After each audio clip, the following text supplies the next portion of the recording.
Hello दोस्तों, कैसे हैं आप सब। और स्वागत है आपका आपका प्यारा चैनल एके फिजिक्स क्लासेस में, जहां पर आपको बीएससी की हर एक टॉपिक का एक्सप्लेनेशन मिलती है।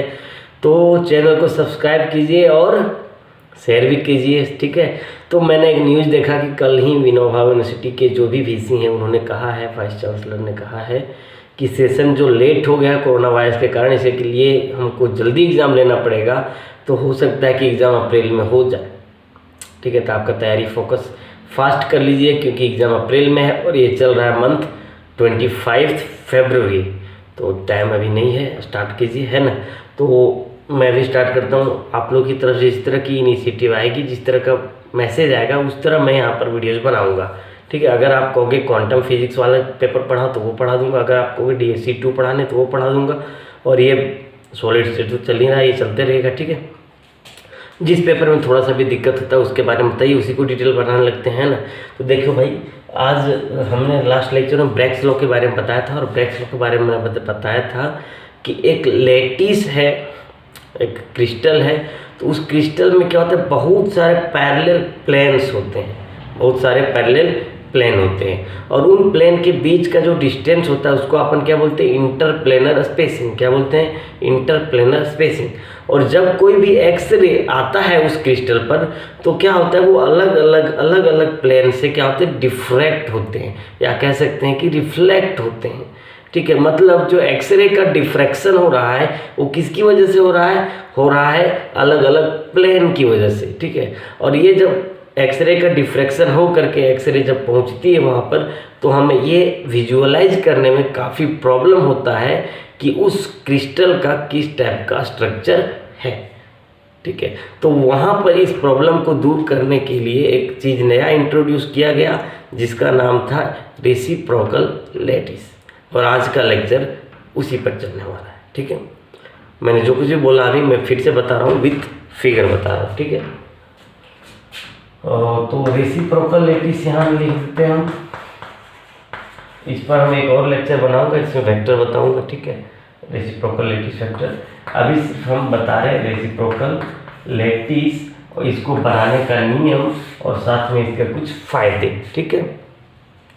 तो मैंने कहा था कि एक लैटिस के अंदर क्या होती है, पॉइंट का जाल होती है, और उस पॉइंट के जाल पर अगर हम एटम को फिट करते तो क्या बन जाता है, क्रिस्टल लैटिस बन जाता है। क्या बनता है, क्रिस्टल लैटिस। मतलब शुरुआत से देखो, अगर कोई क्या बोलते हैं, अगर कोई क्रिस्टल है, ठीक, तो हर एक क्रिस्टल कैसे बना हुआ है, एक पॉइंट का जाल से बना हुआ है, एक स्पेस लैटिस से बना हुआ है, ठीक है। और अगर इन स्पेस लैटिस पर मैं क्या करता हूँ, एटम को फिट करता हूँ, आयन को फिट करता हूँ, या मॉलिक्यूल्स को फिट करता हूँ, ठीक है, तो अपन इसको कहने लगते हैं क्या, क्रिस्टल लैटिस। क्या बोलते हैं, क्रिस्टल लैटिस, ठीक है। तो इतने से काम नहीं चलेगा, थोड़ा और इधर बनाइए भाई, है ना। तो ये रहा, मैंने थोड़ा सा यहाँ पर एक्सटेंड किया है। और ये है क्या सर, तो एक क्रिस्टल के अंदर जा रहे हैं हम लोग। क्या करें, क्रिस्टल के अंदर जा रहे हैं। तो क्रिस्टल के अंदर जाने से क्या होता है, हर एक अलग अलग तरह का प्लेन होता है। क्या होता है, हर एक अलग अलग तरह का प्लेन होता है। जैसे इसी में देख लो आप, है ना। तो ये ऊपर वाला जितने पॉइंट है सब 3D में अरेंज होते हैं, मतलब इसके आगे भी पॉइंट, इसके आगे भी पॉइंट, इसके आगे भी पॉइंट। और अगर हम इसको इस तरह से देखें ना, तो लगता है जैसे कि ये क्या है, प्लेन है। क्या है, प्लेन है, ठीक है। उसी तरह ये भी एक प्लेन है, उसी तरह ये भी एक प्लेन है। और इन दोनों प्लेन के बीच का जो डिस्टेंस होता है वो अपन कैलकुलेट किया था। क्या कैलकुलेट किया था, इंटरप्लेनर स्पेसिंग। और मैंने थोड़ा दिन पहले ये भी बताया था कि अगर दो प्लेन आपस में पैरेलल है तो दोनों का मिलर इंडिसेस सेम होता है। अब मिलर इंडिसेस क्या होता है, कि ऐसा क्वांटिटी जो प्लेन के डायरेक्शन और वाइब्रेशन को क्या करता हो, आइडेंटिफाइड करता हो, ठीक है। क्या करता हो, आइडेंटिफाई करता हो। तो देखो, अगर यहाँ पर क्या किया गया, जब एक्सरे को यहाँ पर भेजा गया, क्या किया गया, एक्सरे को भेजा गया, मैं इसमें भेजता हूँ। एक्सरे को जब यहाँ पर क्या किया गया, भेजा गया, तो ये क्या हुआ, ऊपर वाले से रिफ्लेक्ट होकर चला गया, ठीक है। और ये आपस में इतने सटे हुए तो पता ही नहीं चलता। तो ऐसा भी तो हुआ होगा कि एक्सरे ऐसा आया होगा और ये नीचे वाले के साथ रिफ्लेक्ट होकर के इधर चला गया होगा, ठीक है। और यहाँ पर मैंने क्या किया, यहाँ पर फोटोग्राफिक प्लेट लगा दिया, जिस पर हमने क्या किया, रिफ्लेक्ट हुआ जो है, जिसको हम लोग कह सकते हैं, बाद में पता चला डिफ्रैक्शन हुआ है।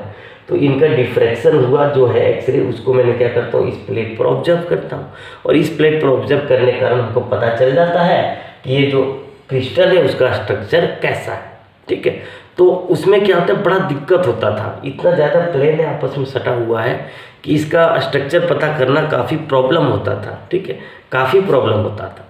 ठीक है, तो उसके लिए क्या किया गया, एक नया चीज़ इंट्रोड्यूस किया गया है ना, और उसका नाम रखा गया रेसिप्रोकल लेटिस। क्या रखा गया, रेसिप्रोकल लेटिस। ठीक है, तो मैंने यहाँ पिछले दिन बताया था क्या होता है, इससे इस पर परपेंडिकुलर डालते हैं, इससे क्या करते हैं, इस पर परपेंडिकुलर डालते हैं, और एक्चुअल में क्या हो रहा है, ये वाला जो डिस्टेंस हो रहा है, ये वाला डिस्टेंस वो क्या कर रहा है, ये एक्सरे के बीच में क्या कर रहा है, एक पाथ डिफरेंस को ला रहा है, और यही पाथ डिफरेंस क्या होती है, डिफ्रैक्शन का एक कारण बनता है। ठीक है, तो आगे चलते हम लोग बताते हैं रेसिप्रोकल लेटिस कहते हैं किसको है। ठीक है, यहाँ तो मैंने ये बताया कि रेसिप्रोकल लेटिस आया क्यों। ठीक है, तो आगे चलते हैं रेसिप्रोकल लेटिस कहते किसको है।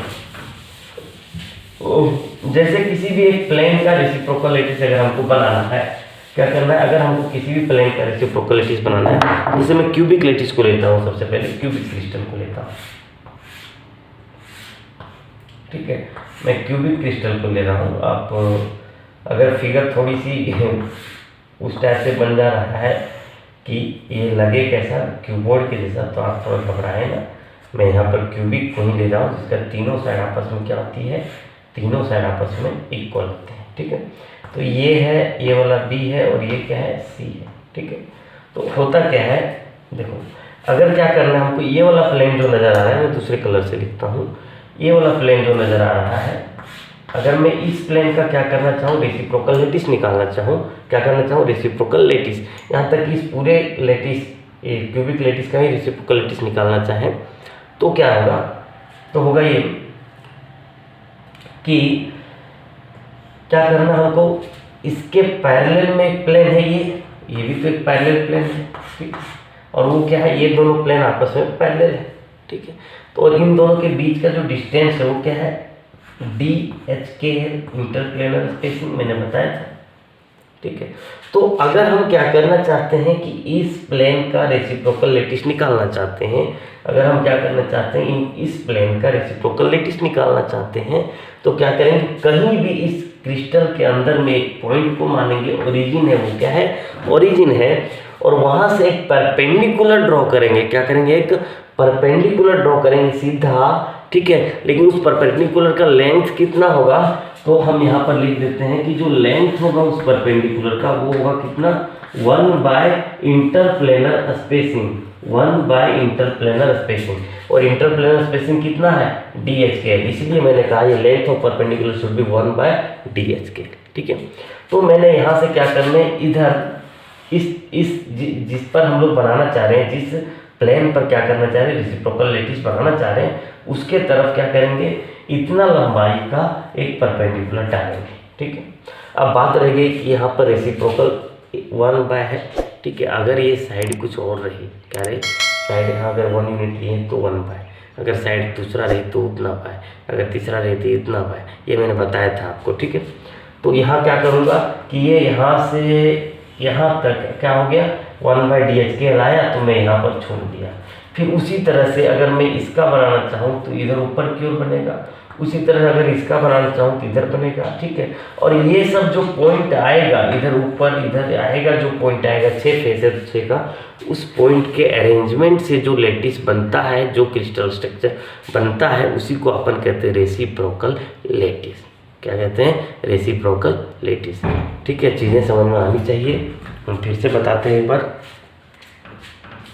किसी भी रेसिप्रोकल लेटिस को बनाना है, ठीक है, किसी भी लेटिस का रेसिप्रोकल लेटिस अगर हमको जानना है, तो क्या करेंगे, इसके बीचों बीच में एक पॉइंट लेंगे। क्या करेंगे, इसके बीचों बीच में एक पॉइंट लेंगे। ठीक है, उसको हम लोग ओरिजिन मान लेंगे।